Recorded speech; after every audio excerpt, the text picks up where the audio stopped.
Bonjour à tous, très heureux de vous retrouver. School TV, le MAG, une demi-heure sur la scolarité de vos enfants. À chaque fois, une initiative sur le plan local ou national. Toujours avec Alix Nguyen. Salut Alix. Bonjour, bonjour. Bonjour. C'est parti pour le sommaire de cette nouvelle émission. Aujourd'hui, on se concentre sur le concours C'est Génial. Collégiens lycéens présentent chaque année un projet scientifique pluridisciplinaire et en équipe, c'est important, vous le verrez. Les lauréats 2024 viennent d'être dévoilés, on vous dit tout.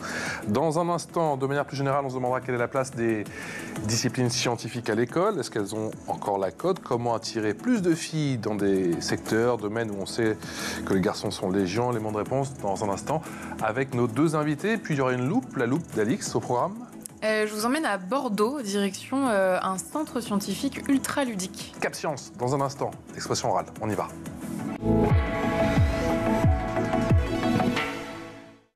Bonjour Hélène Chahine, via Skype, merci d'avoir accepté notre invitation.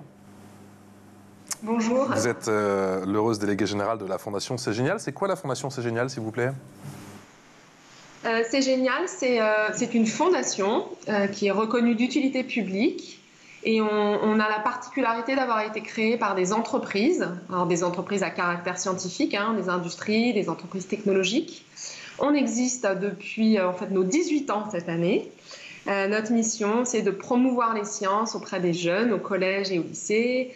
Et on travaille étroitement avec l'éducation nationale et on déploie un programme d'action sur toute la France qui vise à aborder les sciences autrement, notamment par la pratique scientifique en classe, et aussi à faire découvrir les métiers aux élèves, puisque les métiers d'ingénieurs, de chercheurs, de techniciens, de techniciennes sont très peu connus. Donc on s'efforce de faire des rencontres avec des professionnels de ces secteurs dès le collège. Et vous êtes accompagnée de Anne Zimzak. Bonjour Anne, merci d'avoir accepté vous aussi cette invitation. Vous êtes la vice-présidente de Sciences à l'école, inspectrice générale de l'éducation, du sport et de la recherche. Pour ceux qui ne le savent pas, Sciences à l'école, c'est quoi ? Bonjour, Sciences à l'école est un dispositif ministériel qui dépend des deux ministères, Éducation nationale, jeunesse et enseignement supérieur, recherche, et qui a aussi d'autres partenaires, soutien financier notamment. C'est un dispositif qui a la vocation de contribuer à la réalisation du concours C'est Génial, dont on va parler, qui prépare et sélectionne les équipes de France aux Olympiades internationales de chimie, de physique et de géosciences, et puis qui offre des plans d'équipement dont les noms sont assez évocateurs: Astro à l'école, Cosmo à l'école, Sismo à l'école, Météo à l'école, Génome à l'école et Expert à l'école.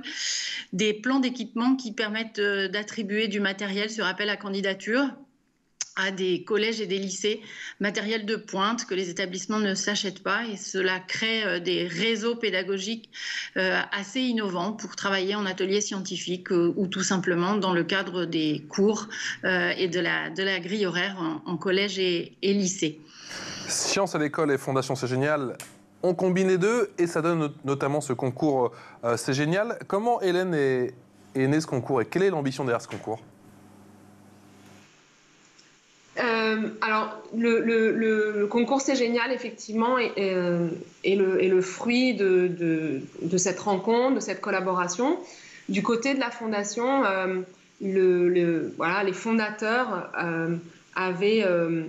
se sont réunis pour développer l'appétence pour les sciences, développer la curiosité scientifique, venir chercher toutes ces graines d'ingénieurs, de chercheurs et de scientifiques en herbe. Ces entreprises avaient vraiment à cœur de pouvoir stimuler des vocations. Et c'est ainsi qu'on s'est, sur la proposition de Sciences à l'école, de créer ce concours, on s'est pleinement engagé pour le développer progressivement. Il y a eu de plus en plus d'élèves. Aujourd'hui, on est à 6000 élèves participants sur ce concours. Voilà un petit peu comment c'est né. Qu'est-ce qui a motivé la création de ce concours et surtout, est-ce que les résultats dépassent vos espérances ? Oui, les résultats sont toujours très enthousiasmants et même au moment des épisodes de Covid, nous avons réussi à tenir une dynamique. Cette dynamique repose sur un engagement très très fort des enseignants, qui sont d'ailleurs soutenus par leur chef d'établissement et les corps d'inspection. Des enseignants qui trouvent là un moyen soit d'illustrer les contenus de programmes en mobilisant des projets de classe, c'est parfois le cas en collège, soit qui animent des ateliers scientifiques et technologiques dans les lycées ou les collèges. Et cela est très intéressant parce que ça génère beaucoup d'engagement de la part des élèves qui sont fidèles à cet atelier scientifique, qui font des choses en plus, tout comme les enseignants, et qui se révèlent justement autrement. Donc ce concours est vraiment très important. Il est le 4e en termes d'effectifs élèves concernés au niveau national, dans l'éducation nationale. Et il est très, très mobilisateur, mais c'est sûr que nous n'atteignons pas les chiffres qui peuvent exister dans d'autres pays. Alix. Hélène, pourquoi peut-on parler d'un désamour des jeunes pour les sciences ? On sent qu'il voilà, y a notre expérience de terrain qui fait qu'on constate que certains élèves se détournent des sciences. Ils pensent peut-être, certains, que les sciences, c'est pas fait pour moi, que voilà, je vais pas pouvoir y arriver. Voilà, il y a cette notion peut-être un peu d'associer les sciences à une forme d'élitisme. Et puis, vous l'avez évoqué en préambule, les filles aussi s'engagent moins dans les sciences. Mais voilà, peut-être pour répondre à la question de est-ce que les objectifs sont atteints, peut-être vous donner quelques chiffres de l'impact que l'on mesure maintenant depuis 2 ans sur le concours. Le premier chiffre que j'aimerais partager, c'est la participation des filles dans ce programme.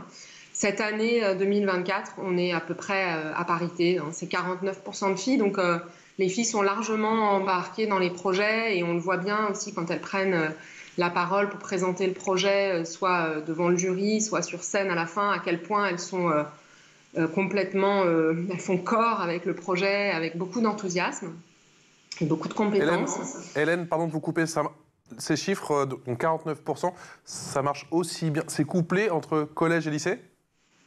Oui, alors je n'ai pas avec moi le chiffre précis du collège et du lycée, mais il y a peut-être un pourcentage qui est un petit peu plus fort au collège, mais encore, j'en suis pas certaine. En tout cas,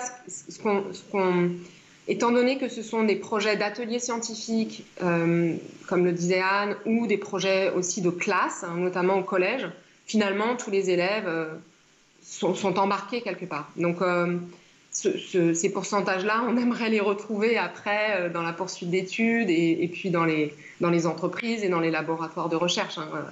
Je ne sais pas, voilà, citer plein d'entreprises qui adoreraient avoir ces chiffres. Voilà, peut-être ensuite un deuxième impact, c'est voilà, on a 81% des élèves qui trouvent que les disciplines scientifiques sont plus accessibles grâce au concours C'est Génial. Donc il y a cette notion de sentir que oui, c'est fait pour moi, je peux y aller, je peux m'engager dans ces filières. Et puis un dernier élément, 60% d'entre eux envisagent de poursuivre une carrière scientifique à l'issue du concours. Mais ce qui est important, c'est que c'est 19 points de plus que ce qu'ils déclarent en début d'année.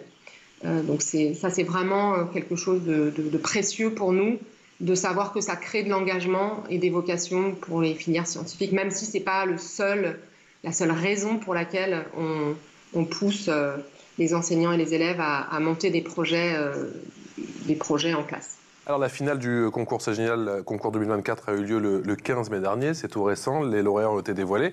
En voici quelques-uns, des collégiens mais aussi des lycéens. Voilà, qu'est-ce qu'il fait chaud? Oui, c'est sûr. Et en plus, aucune zone d'ombre pour s'abriter tranquillement. Il n'y a que du goudron sur toute la cour. C'est dommage. Si quelqu'un pouvait faire quelque chose, ça serait vraiment bien. Eh oh! Nous, on a l'idée! Et si on faisait un îlot de fraîcheur? Ouais. Et du coup, notre îlot, faudrait peut-être qu'il fasse de l'ombre. Et mettre aussi une ventilation. Ah ouais, et même rajouter une brumisation. On pourrait faire pousser des bambous. Ah ouais, mais non, c'est trop long. Et du coup, faudrait peut-être mettre de l'herbe à la place du goudron. On pourrait mettre une grille avec de l'eau dessous. Ouais, mais non, il y aura des moustiques. On peut faire des toits et des murs en lame inclinée. Pour vérifier tout ça, on a fait plein d'expériences.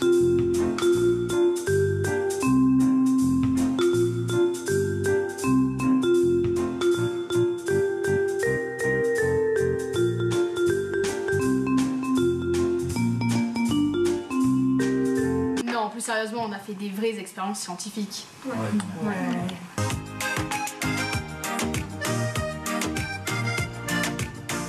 Et voici notre projet final. Voilà, ils sont créatifs, c'est innovant et il y a bien évidemment la bonne humeur et l'humour au rendez-vous, on l'aura compris. Anne, comment se passe le processus de sélection? Il faut présenter une vidéo tout d'abord ou un projet écrit? Comment ça se passe? Oui, pas uniquement. En fait, il y a 2 modalités de sélection. Il y a un concours lycée et un concours collège. Pour le concours lycée, les groupes doivent fournir un dossier de présentation de leur projet et puis accompagner ce dossier effectivement d'une vidéo qui n'est pas absolument obligatoire mais qui est en général très plébiscitée. Et pour le concours, donc il y a une sélection nationale, hein, l'ensemble des projets est évalué par un comité scientifique national. Et pour le concours collège, c'est un peu différent puisque chaque académie organise une finale académique collège. Et donc, entre 5 et 10 projets, parfois un peu plus, sont présentés lors de l'analogue de la finale nationale, mais en académie au printemps. Et un jury académique sélectionne le projet ambassadeur de l'académie qui représentera son territoire à la finale nationale. Donc, à la finale nationale, nous avons 30 projets collèges qui représentent toutes les académies métropolitaines et bien sûr ultramarines, et puis des projets lycées. Et parmi les projets lycées, il peut y avoir aussi des projets représentant des établissements français à l'étranger. Anne, qu'est-ce qui fait qu'un projet scientifique est plus solide qu'un autre, plus pertinent? Quels sont les critères? Alors, un projet scientifique doit toujours contenir une dimension expérimentale parce que c'est l'intérêt de la formation scientifique, c'est de se confronter au réel qui est finalement le juge de paix pour combattre des croyances, des représentations ou des ressentis. Donc, la dimension expérimentale est très importante. La dimension innovante du projet est aussi un point d'attention du jury. Le projet peut être soit un projet typiquement de recherche.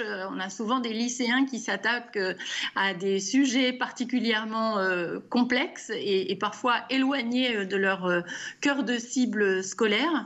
Ou un projet peut être très appliqué. Vous voyez, l'exemple qu'on vient de voir dans la vidéo montre des élèves qui se sont interrogés sur la problématique de l'îlot de fraîcheur absent dans la course de leur collège.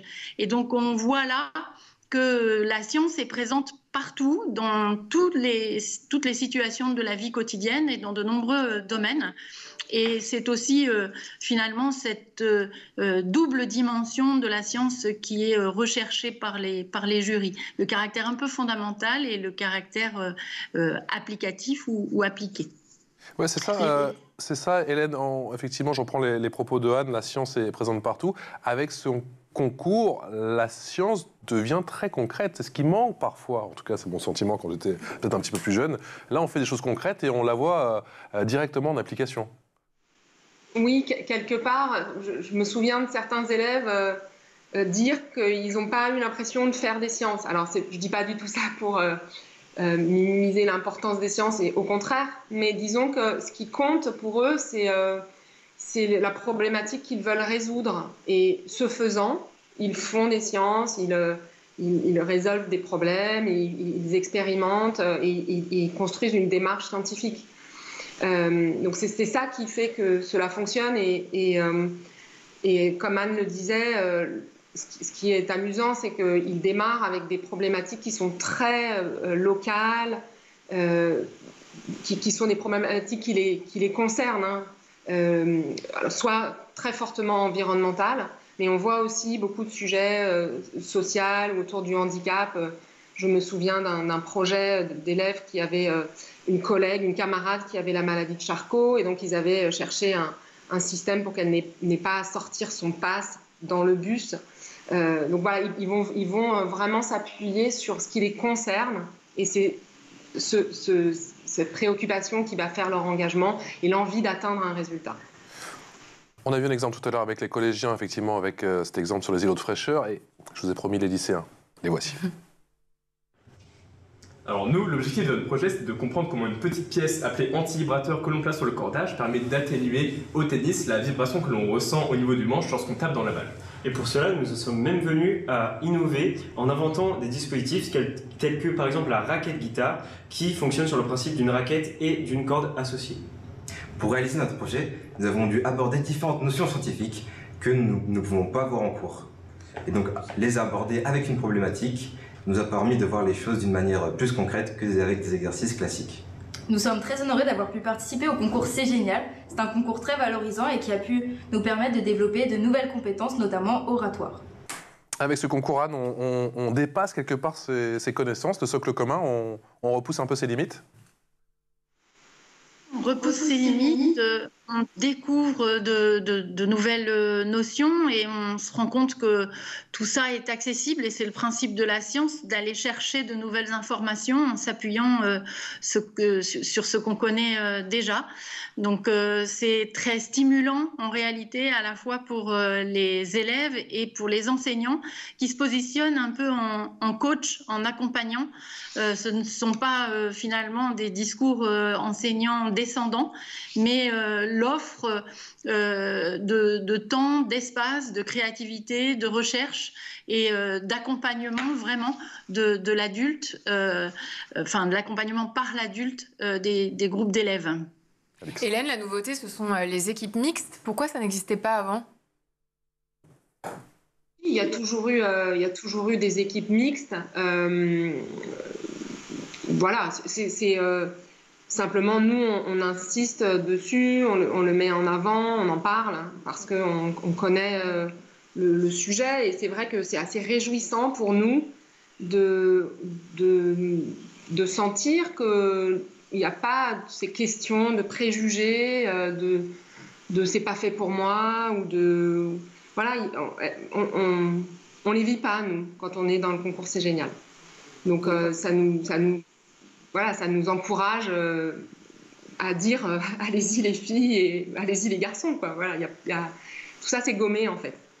Foncé, il y a deux dimensions très intéressantes aussi que je retrouve dans votre projet, dans votre concours plutôt, Hélène et Anne. Anne, c'est l'esprit d'équipe, le travail en équipe, et ça c'est pas toujours facile, qu'on soit petit ou que l'on soit grand. Et il y a aussi toute la dimension orale, j'imagine, qui va leur servir toute leur vie. Tout à fait.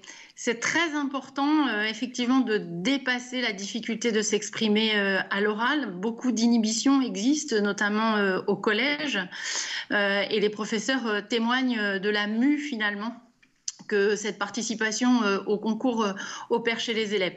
Ils ont 3 prestations à faire devant le jury dans la finale nationale, ce qui n'est pas simple et ce qui d'ailleurs finalement les fait presque encore progresser au cours de la journée, puisque le jury pose aussi des questions. Et donc cette dimension de la présentation orale du travail est assez inhérente à la science. Beaucoup de scientifiques participent à des colloques, à des séminaires internationaux. Donc on partage sa science autant à l'oral qu'à l'écrit. Et puis sur le parcours scolaire, eh bien, c'est important pour l'oral de DNB, qui est donc du diplôme national du brevet en fin de 3e, qui souvent pour ses élèves s'appuie sur le concours C'est Génial, et bien sûr pour le grand oral du baccalauréat ou la présentation du chef-d'œuvre dans la voie professionnelle, puisque notre concours est ouvert à toutes les voies du lycée. Et c'est l'heure de la loupe, et la loupe c'était avec Alix.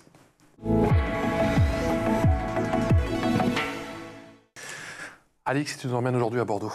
Oui. Pour le Cap Science. Cap Science, un centre dédié à la culture scientifique, technique et industrielle. Il s'est donné pour mission de rendre la complexité du monde accessible à tous. Autrement dit, Cap Science s'attelle à vulgariser, stimuler la curiosité, expliquer la démarche scientifique, mais aussi à surprendre, interroger et accompagner. Cette mission prend d'autant plus de sens à une époque où le complotisme et la remise en question de la science vont bon train. Parmi les actions phares à destination des enfants, on trouve par exemple Cap Archéo. Ici, les enfants découvrent les métiers de l'archéologie. On leur fait aussi un topo sur les actus de la recherche au centre archéologique de Pessac. Il y a aussi Côté Science, un programme pensé spécialement pour les enseignants et les élèves. Il comprend des ateliers et des expositions. Et puis, pour ceux qui n'ont pas l'opportunité de se rendre au centre, Cap Science vulgarise sur les réseaux sociaux.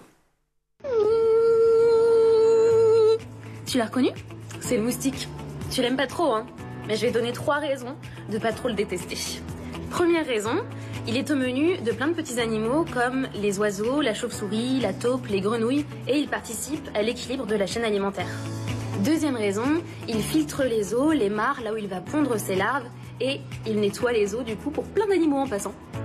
Et troisième et dernière raison, je suis sûre que tu savais pas, mais il est le seul pollinisateur du cacaoyer. Et donc, si tu aimes le chocolat, eh bien protège le moustique. Ouais, pas suffisant là pour que j'aime les moustiques. Voilà, je me souviens encore des piqûres. Ils sont bien utiles. Ben oui. Anne, développer l'esprit critique chez les enfants, c'est une nécessité? Oui, c'est une absolue nécessité, effectivement. La science a ceci d'intéressant qu'elle se fait en collectif. Sur le plan international comme dans le cadre de l'enseignement. Nous introduisons bien évidemment les enseignements de sciences et technologies dès l'école maternelle dans le cadre justement d'une forme de découverte, d'une confrontation au réel qui permet de travailler l'esprit critique à la fois dans la validation ou l'invalidation des résultats et puis dans des situations aussi d'échange et de débat. Hélène, quelle est dans ce concours et dans ces projets qui vous sont présentés, quelle est la partie pratique, théorique et la partie théorique et la partie pratique? Comment ça se découpe tout ça? Bonne question. Je pense que voilà, avant tout, les élèves vont poser un sujet, vont choisir un sujet, poser un sujet. Et forcément, derrière, ils vont faire des recherches. Voilà, je ne sais pas vous dire un pourcentage, mais en tout cas, les deux vont être convoqués. Et il y a une partie expérimentation qui est assez forte. Et si ce n'est pas une expérimentation, c'est la réalisation d'une maquette, la réalisation d'un projet, enfin, voilà, ou d'un modèle. Mais il y a en tout cas une partie... voilà, de faire, FAIRE, qui est assez importante dans le projet. Comment on peut concrètement participer? Ce sont les profs qui prennent contact avec vous? Est-ce que ce sont les directeurs et directrices d'établissement? Ça peut être les deux? Alors l'information est relayée par différents canaux. Anne pourra mieux expliquer tous ces canaux de l'éducation nationale. Et ensuite, la participation est entièrement, voilà, c'est un appel à volontariat général, elle est entièrement libre. Ce sont les enseignants, à la fin, qui vont remplir le dossier. Et voilà, bien sûr, ils ont besoin d'avoir l'appui de leur chef d'établissement. Donc, nous, on accompagne, voilà, à travers notre communication, à ce que le plus d'établissements s'engagent dans ce type de projet. Et voilà, une fois qu'ils ont déposé leur candidature, ensuite, les co-organisateurs, c'est-à-dire Sciences à l'école et la Fondation C'est Génial, on va soutenir les projets financièrement. Donc il y a une subvention qui est allouée à chaque collège et à chaque lycée pour que le projet puisse se réaliser. Hélène, est-ce qu'ils sont amenés pendant la construction de leur projet à rencontrer des professionnels, des chercheurs ? Tout à fait. Et d'ailleurs, quand on parlait des critères tout à l'heure, les partenariats avec le monde extérieur, c'est-à-dire des entreprises, des laboratoires de recherche, fait partie des critères. Et voilà, la plupart d'entre eux ont un partenariat Parfois, ça peut être du matériel, puisque bon, j'ai parlé d'une subvention, mais cette subvention ne permet pas toujours d'acquérir le matériel qu'on voudrait. Donc, ça peut être du matériel qui est donné par une entreprise. Ça peut être un magasin de sport, je ne citerai pas la marque, qui peut accompagner le projet parce que les élèves essayent de faire un laser game et donc ils vont comparer leur objet fabriqué à un objet du marché et avoir des conseils. Ce sont parfois des chercheurs aussi qui viennent apporter leur concours. En tout cas, pour nous, cette dimension d'ouverture vers l'extérieur est très importante et de confrontation dans le sens positif, de pair à pair, est très enrichissante et notamment le jury du concours est un jury qui est composé de membres de l'éducation nationale, de chercheurs et de représentants des industries. Et c'est cette diversité de personnes qui est très importante. Et ce que l'on constate, c'est que les membres du jury se positionnent de pair à pair avec les élèves. La manière dont ils posent des questions aux élèves sont des questions de curiosité, sont des questions qui valorisent leur travail et qui leur permettent de montrer tout le potentiel, tout ce qu'ils ont appris, tout leur questionnement. Donc c'est aussi à travers le jury qu'on crée cette ouverture. Très important ce que vous dites, Hélène. Anne, c'est-à-dire que ce concours, c'est génial, en l'occurrence 2024, peut permettre ou a permis à bon nombre de jeunes de mettre un premier pied, d'entrevoir le monde de l'industrie, de la recherche, qui parfois peut paraître un peu fermé. Oui, tout à fait. L'éducation nationale est très ouverte à l'ensemble de ces partenariats qui existent aussi en dehors de la participation au concours. C'est important dans l'orientation aussi, dans le travail sur l'orientation, de découvrir des mondes professionnels qui ne sont pas les mondes les plus proches des élèves, puisqu'on n'a pas forcément accès à ce qu'est le métier de chercheur ou le métier d'ingénieur quand on est, par exemple, dans un collège très rural, très éloigné de centres urbains, ou même dans d'autres zones géographiques. Donc, cette confrontation au métier, à la diversité des métiers qui gravitent autour des sciences et technologies est très importante.